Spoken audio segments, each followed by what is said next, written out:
Hey guys, it's Josh, and welcome back to the Not So Bad Bachelor Pad, your favorite podcast for learning how to balance between being a raging dumpster fire and a functional adult. We've all had that point in our life where we roll out of bed, stub our toe, and we just can't seem to get anything right for the next month. And then some days we can piece together 2 days where you're like, you know what? I actually might be an adult. So this is a little bit for everybody. Part of adulting is being in a healthy semi-functional relationship. And when you stay in a relationship for a long amount of time, a few years, maybe even a decade, I think we've all come to normalize this behavior that has never really made sense to me. So I had to bring somebody on to let me know, should we just go with the status quo or do we need to shake things up a little bit? We all start to accept the fact that after you're with your partner for so long, desire can fade, that the spark just isn't there. But I don't think that's really the case. I really think that maybe we're just not setting ourselves up for success, or we're just so complacent with that's the status quo that we never look to change that or improve it. So welcome this week into the Bachelor Pad, Caroline Hood. Caroline, thank you so much for taking time to hang out with us today. How are you? I'm so good. Thank you for having me. I'm really excited about this conversation. I'm really passionate about people not getting complacent, as you said, and rejecting that feeling that it's inevitable that desire goes away. So I'm really excited to dig in. You're a certified sex therapist, you're an author of a book that deals with a healthy love life as well. You've been a speaker. So I know you spent a long part of your life just keeping that fire not going, but burning brightly. So I have to ask, first question, what's your current relationship status? Are you a bachelorette? Are you a happily ever after? Are you somewhere in between on this crazy thing that we call our love lives? Yeah. So I am married. I've been with my husband. We're coming up on our 15-year wedding anniversary and together 18 years, maybe. Long time. We've got 3 kids. So I'm in it. I'm in this long-term relationship and I'm living the life that I've written a book about, these folks in long-term relationships where that desire is faded. It's not faded for me. So I'm writing for those people where it has faded and hopefully they can bring it back. I mean, we love that. We love here. And happily ever after is something that we always see, but nobody talk about what it actually looks like. So I think it's super important that you are a living example of that. That doesn't mean that happily ever happens and life doesn't go on. It means that there's still day-to-day stuff that excites you. Yes, I think there is just this really common belief that you'll get to this place in a relationship or marriage, is some long-term status where it's just very ho hum, that you're sort of roommates or coworkers or co-parents and you might still love one another, but it's just kind of blah. Or there's the messaging we hear that's relationships are really hard work, that marriage is all about sacrifice. I live in reality. There is hard work and there is a lot that goes into just being a parent but I think those messages are doing us all a disservice. I think there is absolutely opportunity for relationships to continue to thrive and grow and be fun and satisfying. And I think we grow complacent in our relationships because the message tells us that that's just the way it's going to be, right? So if you think inevitably your relationship is just going to feel kind of meh, then why try? I'm living it. And there are examples of relationships where there's still so much love and passion and fun and excitement for your partner. And that's very doable if you put a little intention and kind of resist that message that we see it everywhere. It's in media, it's in everything we read, all the jokes of the sort of the nagging wife and that, it's everywhere. So it's really understandable that we believe that, but I think we can resist it. I was gonna ask that if it's such a myth, why is it so widely acceptable? Yeah. But you kind of Yeah. touched on that, that for better or worse, we all hate to, we don't hate to say it because if you did, we wouldn't be spending as many hours on TikTok or YouTube as we do. Right. But the media that we consume really does dictate the rules of our world, so to speak. And Yeah.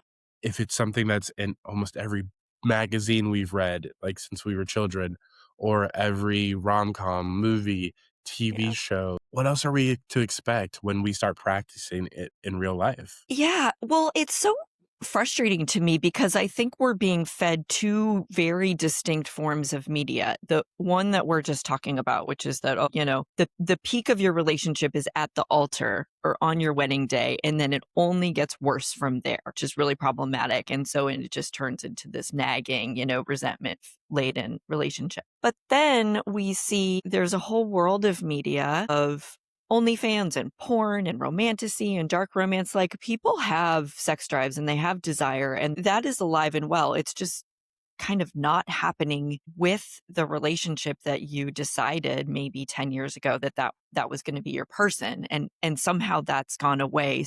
There's two forms of media, one saying, "Oh, desire's dead," and there's bed death, and one saying, "Nope, desire is alive and well." And so we have to bring the fantasy realm back into the realm of reality because it is there.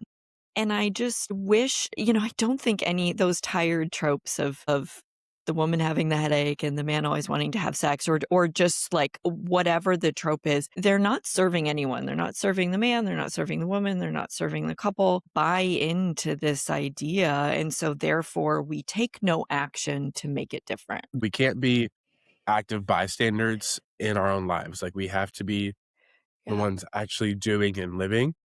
So I think maybe the new question should be that if people aren't losing desire, then what are they losing? Yeah, I mean, I think that's right, right? The desire's there, the libido's there, sex drive, however you wanna refer to it, it exists. So somehow you and your partner, your spouse have gotten to this place where, yeah, there was desire, you were hot and heavy, and then life circumstances change, right? It's often kids, it's work, it's caring for other people, maybe aging parents, just stress of bills, whatever, all sorts of things come into play. And I think a big thing that changes is that it's not so much actually those circumstances, it's the intention around the relationship, which is that when you meet, usually you're sort of all each other have to focus on. And so it feels pretty easy to put a lot of intention around your relationship.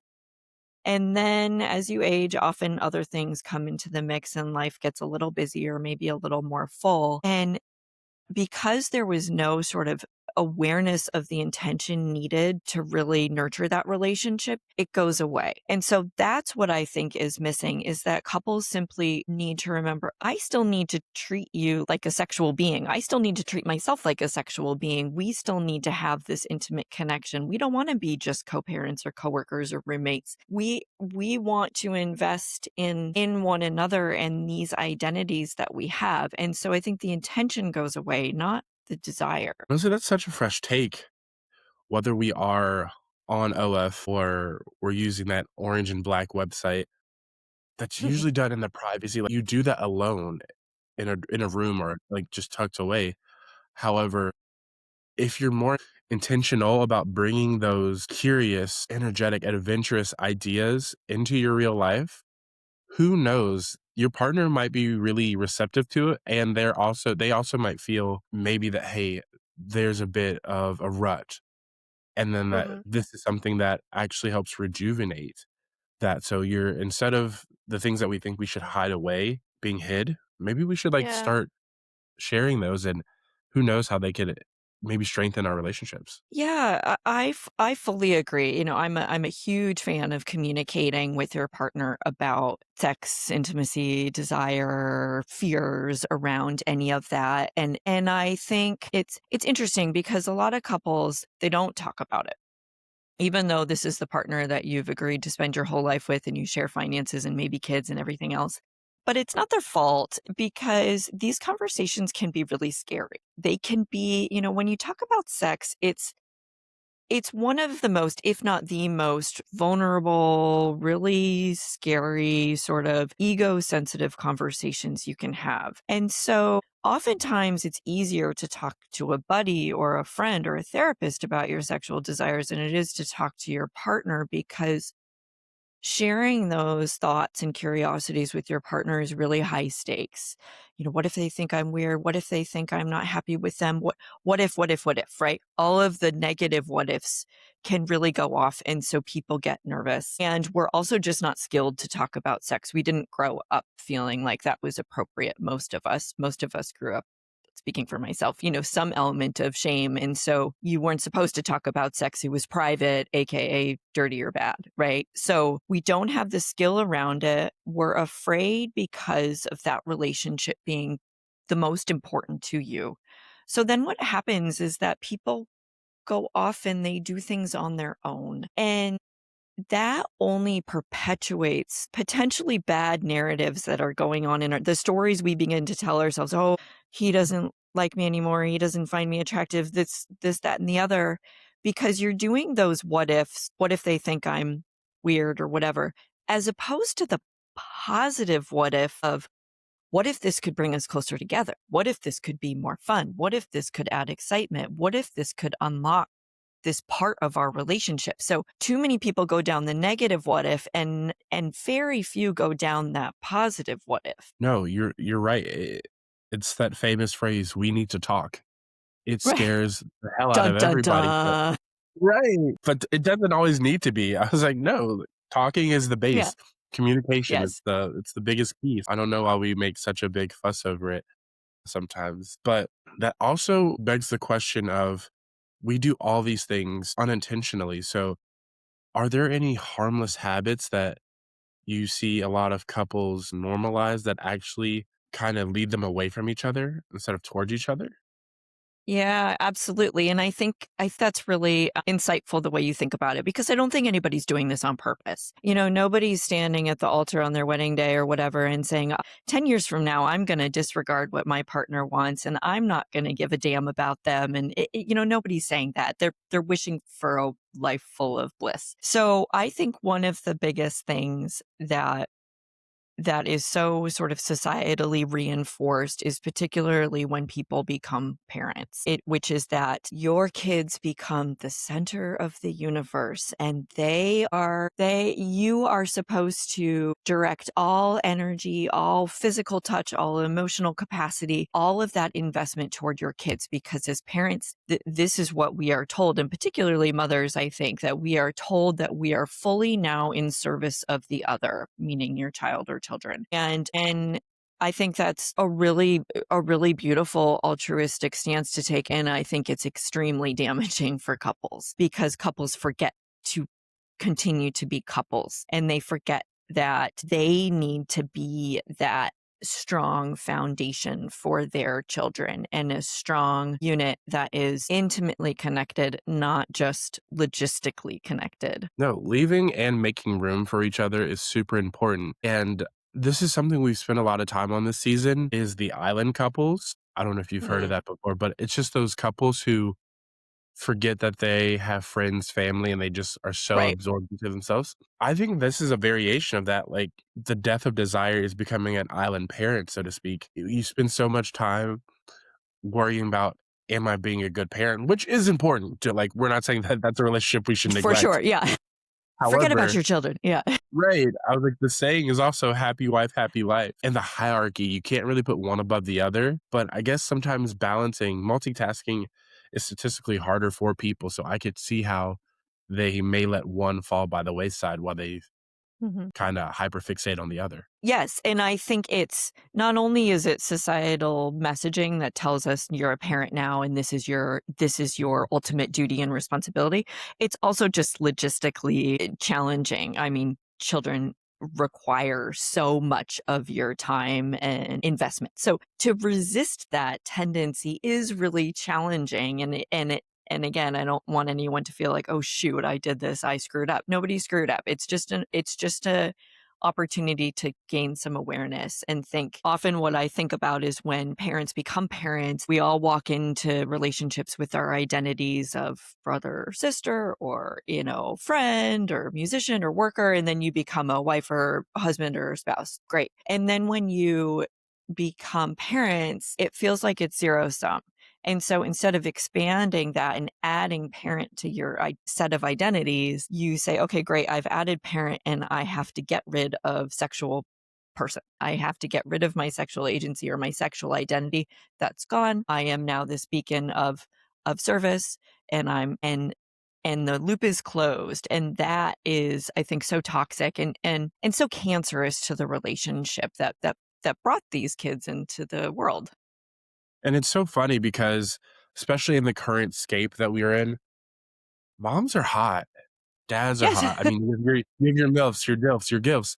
So it's funny that we kind of resign ourselves to this I have to be a quote unquote responsible adult narrative Mhm. when we have kids. But why is being a responsible adult not also sexy, not also passionate, not lustful?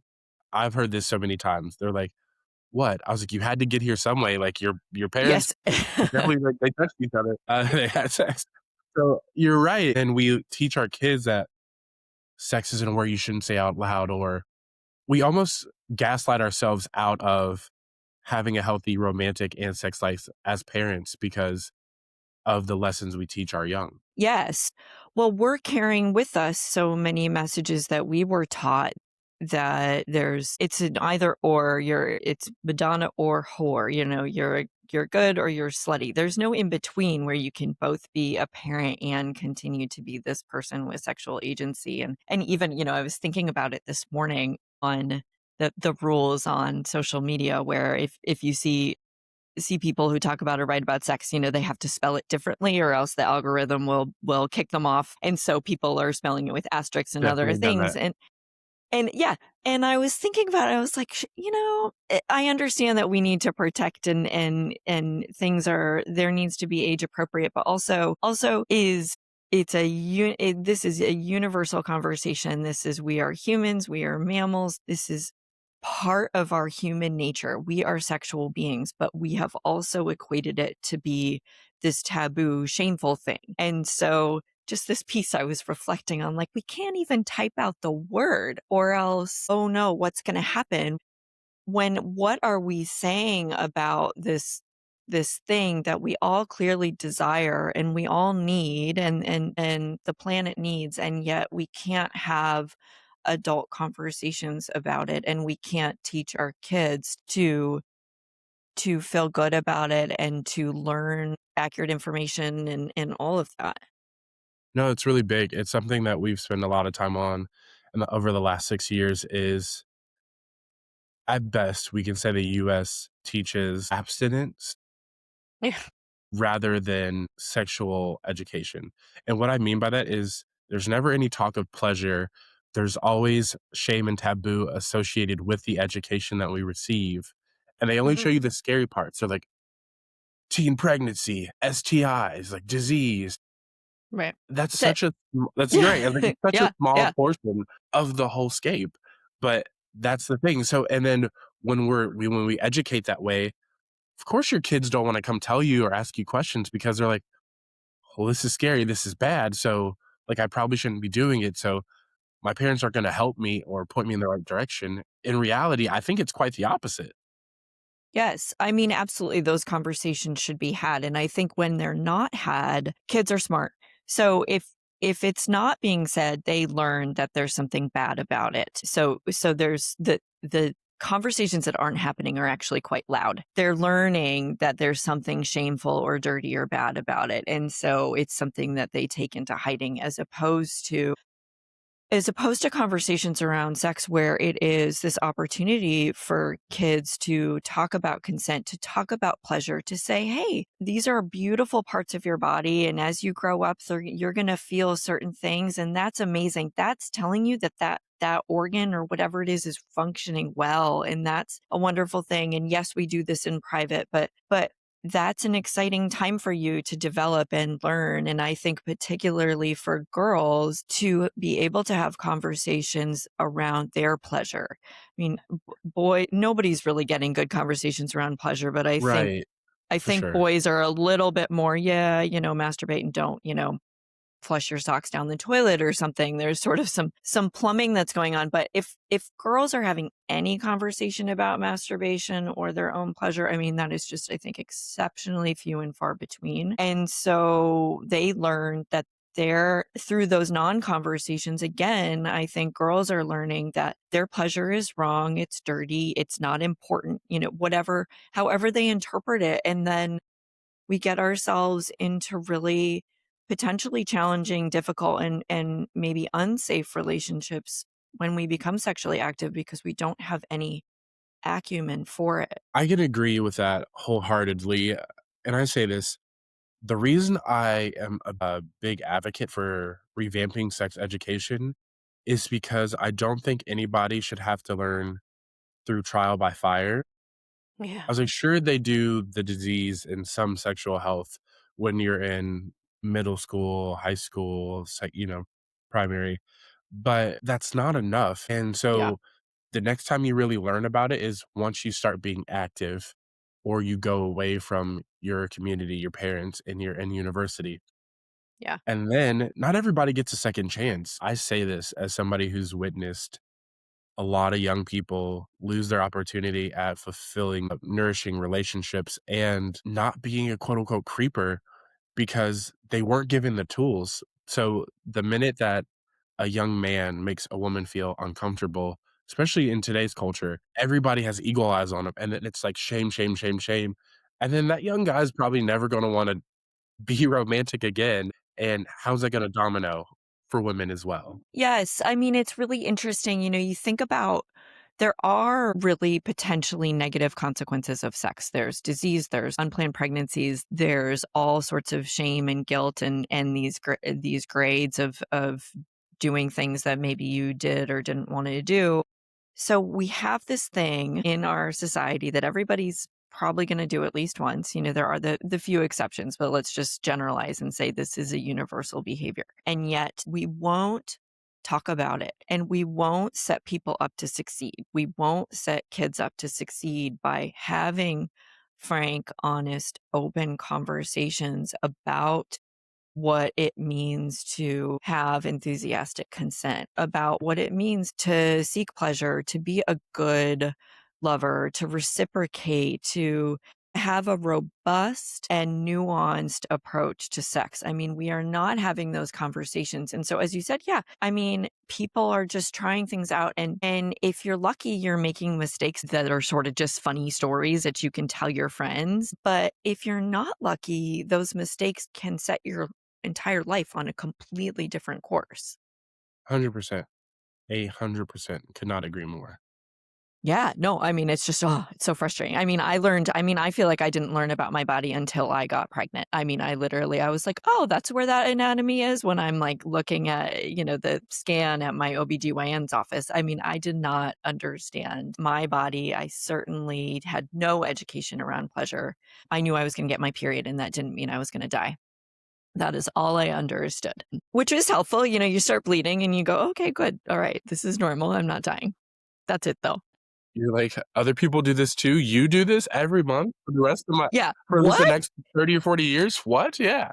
Half the population goes through this and we don't talk about it? Good grief. Exactly. It's so funny. I was talking about this with some of my theater friends because we were, like, observing scripts.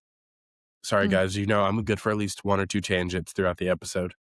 But the talking point that we came up with is men are and women are girls and boys are both embarrassed. Guys are just verbally embarrassed. So if you look at a lot of shows, they talk about boners, erections, and Yeah, like anytime those happen, they're always embarrassing moments, but they're funny. They're very sure. comical in nature. But when the first time a young girl gets her period, it's very interesting how not just the feel, but the verbiage, the scenario of that topic is kind of Yeah. shifted. They're like Yes. always alone, rushing to the bathroom. It's still embarrassing, but it's not shameful, but it's also like there's a lot more intrinsic internal about that. Whereas with men, like I said, it's outward in front of everybody. So I think that also has a great deal about how we come back and we address these issues or we don't address, like you said, the silence is very loud. in these Mhm. spaces. Mhm. Yeah, we don't even know how many shame narratives we are absorbing in our we don't even know. We're breathing this air and we're drinking the water, and so it's hard to be aware of it. But I mean, women used to be sent away for a week out of the month and couldn't participate in the community when they were getting their period. I have a I have a story I share in my book where I was in my mid-20s and dating a guy and went on a date and was on my period, and he called me broken because I was on my period and therefore we couldn't have sex. So this is alive and well, and I thought, luckily I had enough confidence to say, fuck you. This means I'm actually a just a normal functioning woman and I'm Yeah. healthy and you should be happy about that. That's Yeah, but that's true. I was like, "That's wild that those words even left his mouth." yes, yes, and I mean, he was an idiot, but I don't think he was a terrible human being, right? Because he was just regurgitating the messages he received as well. So I agree with women experience a lot of these things in silence, and men certainly, I don't want to discount. Boys have a different experience, which is oftentimes, women can be, I think, hide a little bit more of what's going on. If a boy gets a erection in the middle of the school day, it's different and it's just more physically observable for everyone else. And so either way, whatever your gender, however you identify, the conversations with kids about this are so poor and insufficient. As we said, we're not setting anybody up for success for later down the road when they actually do become sexually active. Hey, I think that was a really great descriptor you used, and adequate. It's not enough, it's one-dimensional, it's very flat in the education, and it leaves a lot of room for you to make up your own narrative, which, I mean, is part of the game, yeah, like, explore self-exploration. It's huge, we've all had those periods, but there's a lot more that we could give you so that you have the vocabulary, that you have the direction, so you have the tools to be curious within these lines. Yes. Because Yes. I have no issue with curiosity, but, like, let's just put you in, like, a playpen to be curious so you don't end up too far out there too soon, you know? Yes, exactly. There's structures or scaffolds, and as you age, that pen, so to speak, should get bigger. But those conversations, I think, as a parent, should start very young. They start with really like if you're playing Legos with another kid, and one kid's having fun and the other kid's not. That's a precursor to consent. We talk about that in our household. Okay, if the game's not working for everybody, it's broken. You got to start over and figure out how it's working. And that we're not talking about sex, but that's a precursor to understanding consent. It's a precursor to just getting along in community with others. And so all of those conversations should start really early. I'm I'm the same way. I haven't had kids yet, so I may be talking out of my ass for some people because I haven't experienced it, but I believe when they're old enough to start pointing, gesturing, exploring, they're old enough to start getting little bits and pieces. Like I said, Yes. obviously, I'm not gonna give them super deep Esther Perel theory at 3. However, Yes. However, I that would was be like, "We can." amazing. She's Right, amazing. Yeah. 100%. Like, my dream guest, if I ever get the opportunity to have her sit across from me or, like, screen to screen, definitely jumping on it. She's wonderful. Yes. Now, let's move this forward. We talked about how the curiosity is great in with our younger generation, but what's a couple areas that even as adults, couples could stand to be a little more curious about to maybe help push them forward? Because sometimes we forget how to dream, Mm. how to desire, how to Yeah. crave each other. Yeah. So, I would say Love it. get curious. That's my biggest piece, but, like, what are some things that you wish people would get curious about? Yeah. I love that perspective to reference Esther Perel. She is famous for so many things, but for one, talking about how within a marriage you will have multiple marriages. And so it really just this recognition of if you're married to somebody for 5, 10, 15, 20 years, you will change. As individuals, you will change, and then that ecosystem of your relationship will change. It should change, right? Like I hope I continue to change. I hope I continue to be a work in progress. Yeah, for And sure. so that curiosity and that openness to change and that openness to, "Oh, what do I like? I don't know what I like." Also, I think physically as we change over time and hormones change, your sex drive, what you're interested in, what you're exposed to, that should change and that should be viewed as exciting. What you were into when you were 25, you might not be into when you're 35 and so on. And so I think that we need to continue to not only be curious about our partner, but also like curious about ourself and what we're interested in. And remembering that sex is No, play. I think that's that's a great important. Sex is play. And adults, like we can lose our ability to play because we're just busy, because that's life, and because we're quote adulting and all of that narrative around responsibilities. And so sometimes finding, if we look back and go, okay, when was the last time I played? And if you're not, I don't know, in a band or on a soccer league, or I don't know, you might not be able to think about the last time you played because you're just staring at your phone or watching TV. Sex is play, right. and couples should remain engaged in that play. It will have benefits not only in just having an orgasm or feeling physically sexually satisfied, it will benefit all the rest of you. It will benefit your stress and your presence. It will have secondary and tertiary positive impacts throughout that relationship. No, I life is a series of dominoes, like you push one Yes. down, they just tick into the next one. Now, I mentioned earlier when I was introducing you that you are an author as well. You had wrote a book, Sex Begets Sex. So, what does that mean? How does that really reincorporate back into what we've been talking about here? Yeah, so I really believe that there is this positive feedback loop that we can experience as people with sex, which is that the more sex you are having, the more likely you are to be good at it, to learn yourself, learn your partner, the more pleasure you're going to derive from it. Therefore, the more you're going to want it, and so on and so forth. And it becomes that really virtuous, that positive feedback loop. If you look at it the opposite way, right? The counter example, which is that let's say you and your partner are in a little bit of a quote rut, you're only having sex once every couple months, that sexual encounter is likely to be a little fraught, kind of pressure filled, like, oh my gosh, it has to be great. So you're going to be in your head. You might be a little tense about it because you're not having it that much. You're a little out of practice, right? There is a bit of a skill there, a little bit of a practice. So you're out of practice.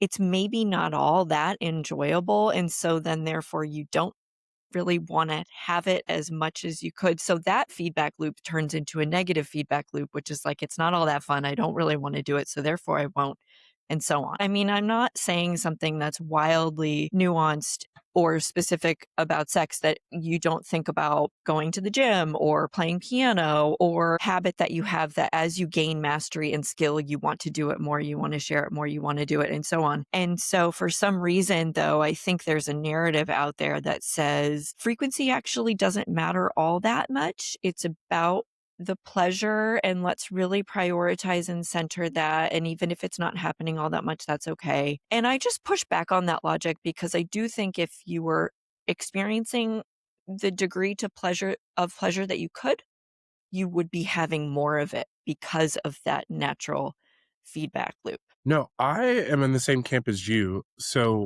I can only speak to this from a male standpoint that we might even have we definitely have that loop going in Hmm. our heads, but we even have a second one, like a sub loop, that is so much of our identity is tied into completion, success, missions. Yeah. So Hmm. we have the saying practice makes perfect. So if you're not practicing, that means you can't perform perfectly. If you're not performing perfectly, are they enjoying it? Maybe not. Right. If they're not enjoying it, is it going to happen again? It's not gonna happen again. How do I make the most of it? Sometimes we take ourselves so out of our body, which Yeah. just kind of feeds into that main loop that you were talking about, that it might not be the best, it might not be enjoyable, so, like, people stopped having it. Well, it's like, Right. I think that's also one of the ideas that I wanna bust, is that just because you may not be great at it, not even necessarily bad, but just because you may not have been your best in this moment, doesn't mean Mhm. that it'll never happen again. Sometimes being present actually solves 90% of those problems. I think when we can have really good, pleasurable sex, we can we can shut off the tick, tick, tick, tick, tick of our brain to a certain extent and drop into our bodies and just be present in that moment and release and sort of back to that playful. Like, it's ridiculous, it's silly, the noises, the sounds, that it is all just very animalistic. So, but we have to be able to kind of put our prefrontal cortex on the shelf for a moment and kind of click off the executive functioning for a minute and just relax. But if this is only something that you're doing once every couple of months, I think that's going to be really hard. And you think, oh gosh, I have to, all this pressure to perform and things. I mean, there's a reason why people drink before they go out and things, and they quote, take the edge off, right? Like, this is all pretty common knowledge. And so it's important for couples to continue to maintain that levity in their relationship and that connection and keep it as frequent as they're able to among, all of the constraints that they've got going on. Obviously, I'm gonna say I agree with you because I do. But No, this I think we need to have a fight. Yeah. no, it's not even that. It's just as you were talking, it brought up a thought in my head that may be a little outside your normal scope, but I mean, we have bachelors here, we have the bachelorettes here. We spend a lot of time talking about couples. I was like, if this is hard for people who typically see each other every day or have the opportunity and access to be more emotionally and physically intimate with each other, and they struggle with that, what about all those bachelors and bachelorettes out there, in their 20s and their 30s who don't have a routine partner? I can only imagine that this gap is that much more distant in a sense. You know, yeah, I think you're right. I'm almost of two minds on that, which is one, I think a lot of people when they're dating, sex is pretty performative. And so they're doing what they think the other person is going to like, and they're playing a role. And what's the archetype? Do they want the slutty girl? Do they want the nice girl? Do they want, do they want the freak? Do they want the kinky? What do they want? And so we're in our heads based on what we think the other person wants, back to communication, not based on what you all have actually communicated. I think that can be a block. But I say I'm of two minds because I also think there's the other side, which is that because potentially you're not locked into this life of shared finances and kids and whatever else, it can feel like the stakes are a little lower, right? And so that in some situations can feel safer because, yeah, if they judge me because I'm into this thing, well, okay, fine. Like, I'll never see them again and no big deal. Maybe it'll sting for a minute, but it won't crush me. And so it is this balance where I think if people, when they're dating, I think you should talk about sex early. I think you should talk about sex early and often. And I think you should just immediately, in a warm, embracing, curious way, as you've been so good at talking about, from a sense of, gosh, tell me about your relationships. Tell me what interests you. What are your priorities around intimacy? Have you had good experiences, bad experiences? Begin that dialogue early. Sometimes maybe you hear this from your listeners, like they talk about all the things early on in dating. Do you want kids? Where do you like to live? How'd you grow up? And you don't talk about sex again. It's so confusing to me because it is such an important piece of our lives, but God forbid we talk about it early. That is something that I've definitely addressed with a lot of my clients or even some of my friends because they think I'm weird because I bring it up, maybe on like the second or third date. And I was like, I'm okay if being weird if that's what being weird is. And the reason I say that is so often, if you talk to a lot of single people or even people who are casually dating, they say that one thing that will be a relationship ender 10 out of 10 times is bad sex. So if you're not communicating what your likes and dislikes are, what your boundaries, what's safe, what's not safe, you're gonna skew the stats Yeah.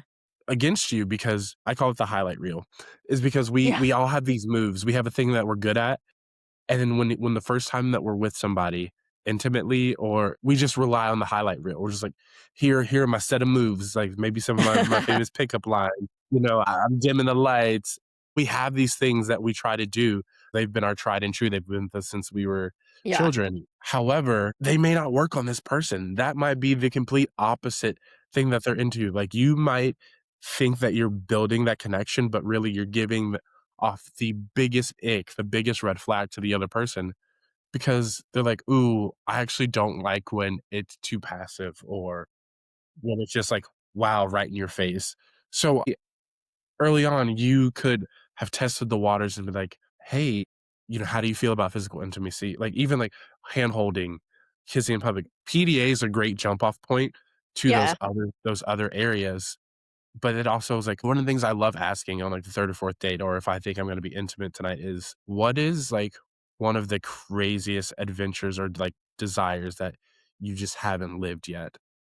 And that kinda lets me know how you are about those moments. Are you more reserved? Are you more Mm, outgoing and, like, Branch? Those are very important conversations because that lets me learn your body language, and it also lets me know, "No, we're of the same mind on this. sure. We're green and go." Yeah. I mean, there's so much there. I think the couples that don't talk about it, but yet are saying, or as you're dating, okay, if there's bad sex, then it's a red flag. But it's magical thinking to think that you're just automatically going to know this other person's body. Again, back to, okay, sex is so universal, but it's so individual. We all have very distinct wants and needs. And guess what? Your wants and needs will also change over time within you. So to just sort of hope and blindly go around and just assume, okay, well, this girl I dated before, she liked it this way, and so I mean, sometimes you might get lucky, and that's great that you try a thing and it's positive, but if you're not talking about it, and I think couples can have this idea that, well, if we have to talk about sex, then it's not meant to be. It's not our chemistry is not pure, or some ridiculousness, as opposed to saying, "Oh, you like to do that? Okay, let's try that. That sounds fun. I haven't done it that way." Or the last person I had sex with liked more pressure. Okay, you like less. Cool. Let's try that. Let's explore together. Let's back to your curiosity. Let's get curious together. So that it's again, it just does couples such a disservice to think that you're just supposed to like magically happen upon great sex without ever communicating, despite knowing that we are all so individual in our preferences. And that again will vary time of month, it's just going to vary. And we all should be really open and look at that as like, oh, this is this cool, really evolving, fun thing that will keep you from getting potentially bored with one person. If your desire is to be in a monogamous, sexually exclusive relationship, you can think of that and maintain, oh, right, there can continue to be novelty with that person because they're Yes. going to change and I'm going to change, and that's going to be fun. No, for sure. I say good sex is like IKEA furniture. It takes time, and you're definitely gonna need some help with it, but at the end, you have an amazing product. Because it's true, I was like, "I can't build anything from IKEA by myself. I need, like, Yeah. 2 sets of instructions and a set of hands."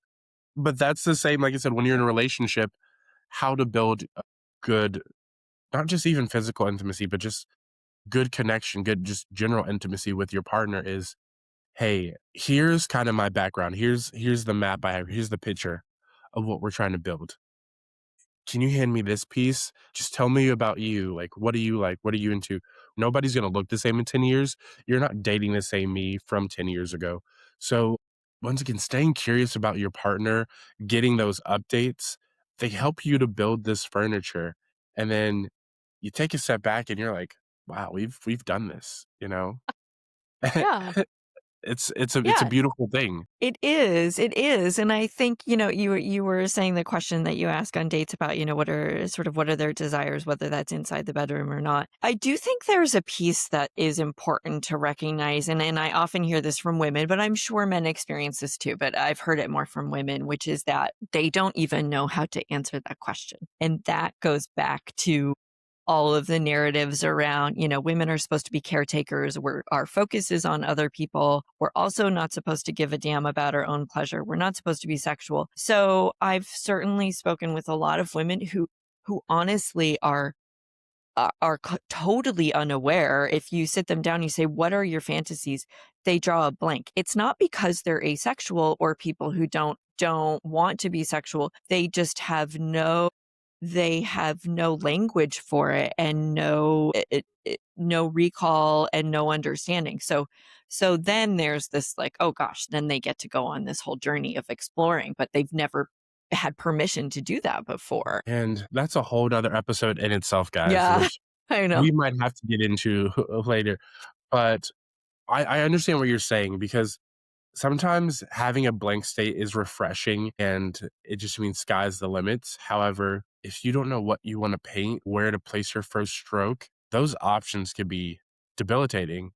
You know, they could keep you stuck in this freeze thing. And it's hard because I do like saying sometimes even, show me what feels good. I love for you to show me if you have spent the time with yourself, show me what you like to do with you, and then we can find a way to do that together. But if you don't even know where your starting point is, sometimes that exploration gets scary because you feel like there's so much pressure on it. Like, I have to find a thing that feels good, or I have to find a thing I like. That way they can know a thing that I like. And Right. And that it's defeats all the whole for point. somebody else. Yeah, right? Exactly. Then the whole purpose is for another person as opposed to yourself. So it brings back in that pressure. And I think a lot of people are in that situation and just trying to be really sort of vulnerable and create that safety. And I think what you've said is really beautiful. Show me what you like. And if the answer is like, I don't know, then say, "K what do you think about trying to explore? Does that feel okay? Is that something you would want to do on your own? And I just make sure you have time, and if we got kids, I'll keep the kids out of the house for an hour. Would that help, or do you wanna do this with me? We could read something together. We could watch some porn. We could explore. How can I just be part of this process?" Keeping, that piece of openness and curiosity, pulling away judgment and pulling away pressure. Those are really big key points that they're so simple, but so often people miss them. I always feel Yeah. like it's the small little things that really trip us up and cause us from going from a good relationship to a great one. Yeah, I totally agree. I think whether you're dating or with couples, sometimes people are like, oh my gosh, I don't even know. It's going to take all this work or all this time or all this, or we need a vacation where it's going to be thousands of dollars. And I just think, no, no, no, no, no, no, no. It doesn't have to be that complex. It's little things, it's intention, it's conversation, it's openness, it's curiosity that doesn't take time. It doesn't take money. It doesn't take roses and diamond rings. It just takes a want and a longing and that spirit of an invitation and to enter into that with whomever and say, "Hey, let's have some fun with this. Remember, like this is fun. This is supposed to be fun. Let's make sure we're always bringing it back to that place of this is supposed to be fun." And that's what it sounds like. I would much rather tell my partner or anybody who I'm with casually that at any point, if you're not having fun, if you're not into this anymore, let's just, there's no goal. We don't have to force it.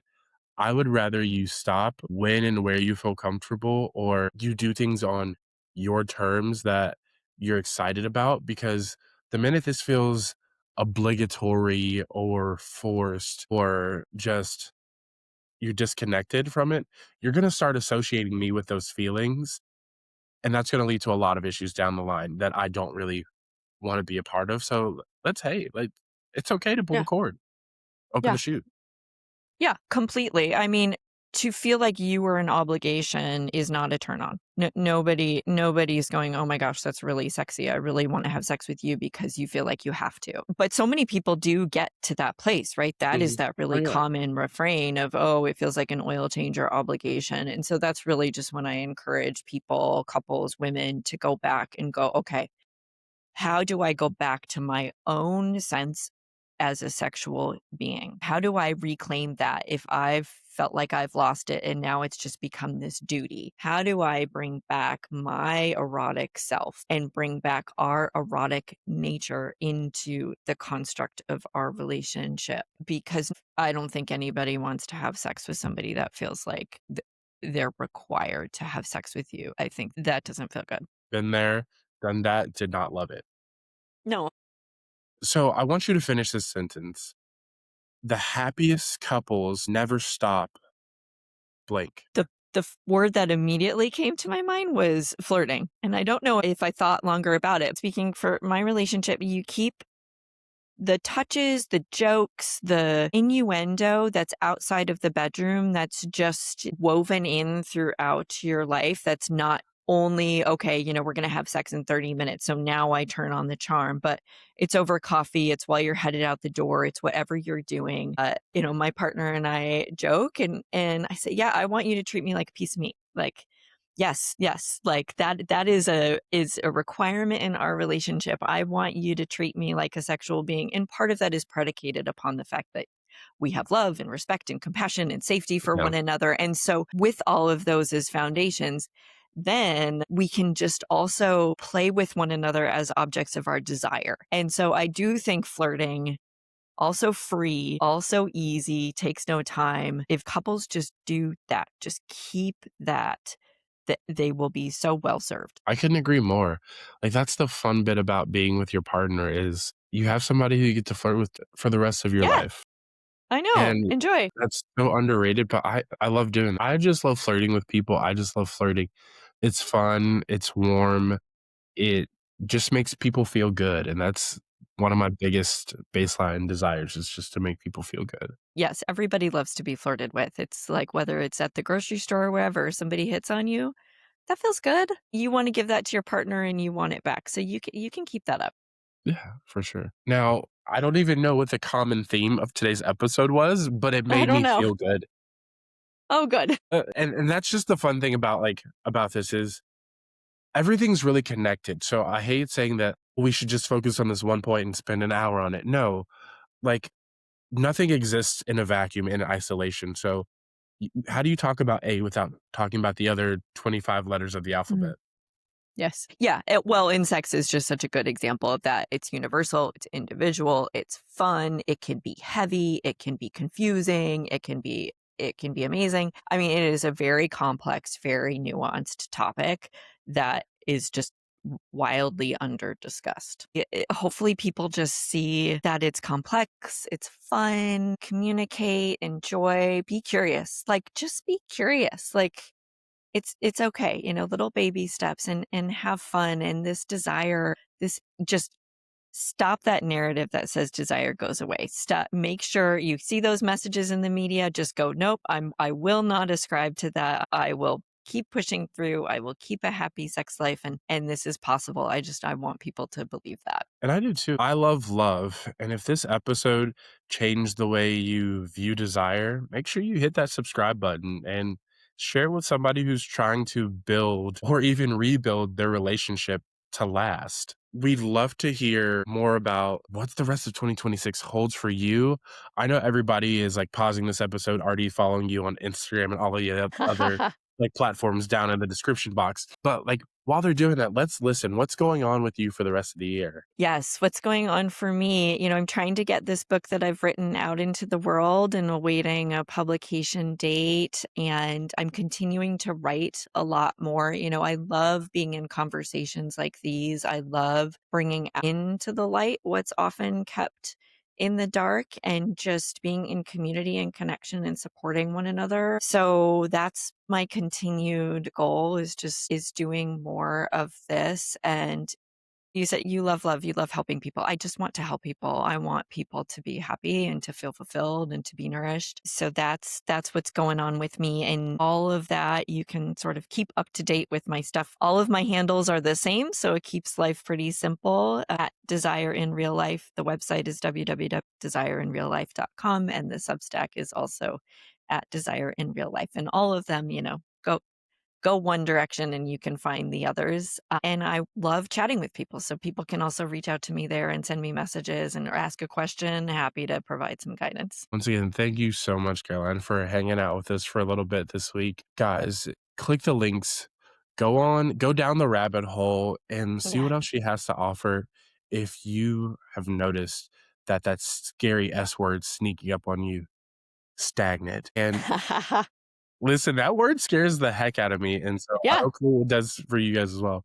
So, go have a conversation, go check out some of her other appearances, and look out for that upcoming book. Can we pre-save this book? Can we pre-order it? Is it 'cause I know you don't have a date.